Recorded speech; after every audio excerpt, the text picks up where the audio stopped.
আমরা শেখ হাসিনার সেই বানানো অবৈধ যে রায়ের মাধ্যমে আমাদের প্রিয় নেতা আজহার ভাইকে গ্রেফতার করেছে, আজকে তার মুক্তি দাবি করছি। আমরা মনে করেছিলাম 5ই আগস্টের পর, এই বিপ্লবের পর অন্তর্বর্তী সরকার এই 6 মাস 12 দিনের মধ্যে আমাদের প্রিয় নেতাকে মুক্তি দেবে। ইতিমধ্যে আমরা দেখতে পেয়েছি অনেক মৃত্যুদণ্ডের আসামি মুক্তি পেয়েছে।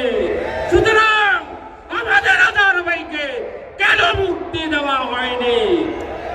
আজকের এই লাল লীগের সমাবেশ থেকে স্পষ্ট কথা, ফাইনাল কথা, এটিএম আজহার ভাইকে অবিলম্বে যদি মুক্তি দেওয়া না হয়, তাহলে এই বীর চট্টগ্রাম থেকে আন্দোলন শুরু হবে।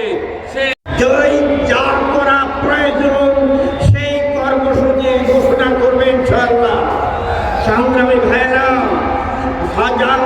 সাজাপ্রাপ্ত অনেক আসামি মুক্তি পেল, এই কথাটাই আমরা বলতে চাই। যারা নিজামীকে ফাঁসিতে ঝুলিয়েছে, যারা সাইদি সাহেবকে ফাঁসিতে দিয়েছে, আজকে তারা অনেকেই বিভিন্নভাবে বিভিন্ন ষড়যন্ত্র